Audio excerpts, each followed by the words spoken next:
देखिए मित्रों, आज मैं आप लोगों के सामने एक बहुत महत्वपूर्ण विषय पर चर्चा कर रहा हूँ। दाम्पत्य जीवन बाधा योग।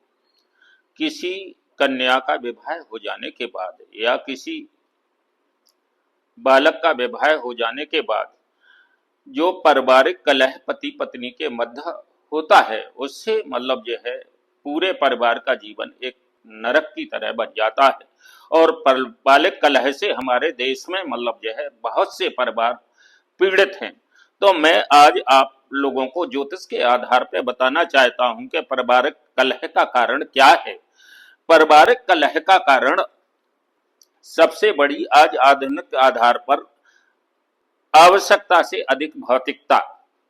लेकिन ज्योतिष के आधार पर जब किसी भी कन्या की कुंडली में उसके वर के लिए तलाश की जाती है और वर कैसा प्राप्त होगा, तो सबसे पहले सप्तम स्थान के स्वामी तथा पति के कारक ग्रह गुरु की स्थिति देखी जाती है और चंद्रमा की स्थिति देखी जाती है कि वैवाहिक जीवन सुखी रहेगा या दुखी रहेगा।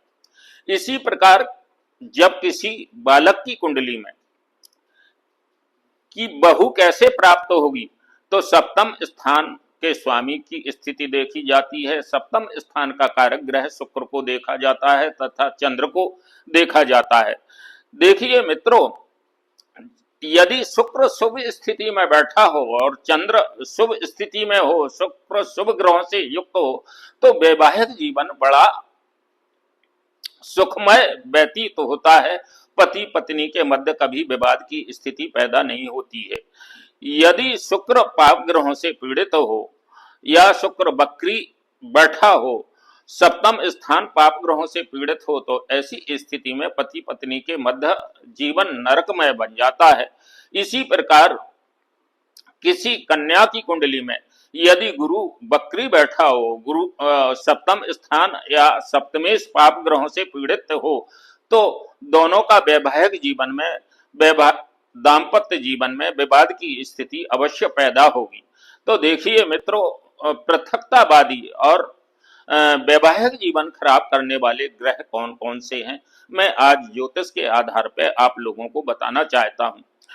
देखिए मित्रों, मतलब यह है राहु केतु, मंगल सूर्य और शनि जब सप्तम स्थान और सप्तमेश को प्रभावित करते हैं, तो वैवाहिक जीवन में सुख शांति भंग हो जाती है और पति पत्नी के मध्य विवाद की स्थिति पैदा हो जाती है।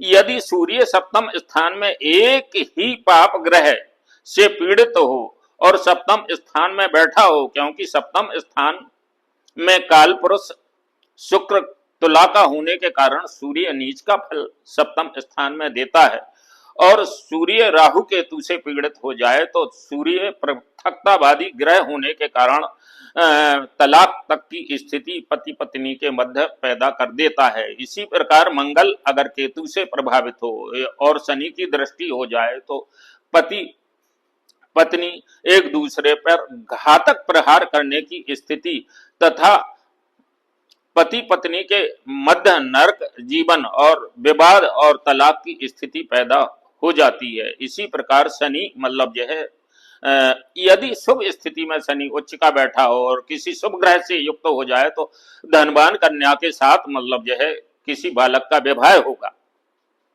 यदि शनि पाप ग्रहों से, शनि मंगल से, केतु से और राहु से पीड़ित हो जाए, तो वैवाहिक जीवन नरकमय बन जाता है। दूसरा मतलब यह है, ज्योतिष के आधार पर यह देखा जाता है कि पत्नी का कारक ग्रह शुक्र है, पति का कारक ग्रह गुरु है। अगर पति का कारक ग्रह वक्री बैठा हो और सप्तम स्थान पीड़ित हो, तो वैवाहिक जीवन सुखमय नहीं रहेगा, वैवाहिक जीवन में विवाद की स्थिति बनेगी। इसी प्रकार यदि शुक्र मतलब यह वक्री बैठा हो या सप्तमेश वक्री बैठा हो, तो ऐसी स्थिति में पत्नी अच्छी नहीं मिलेगी और विवाद की स्थिति पैदा होगी।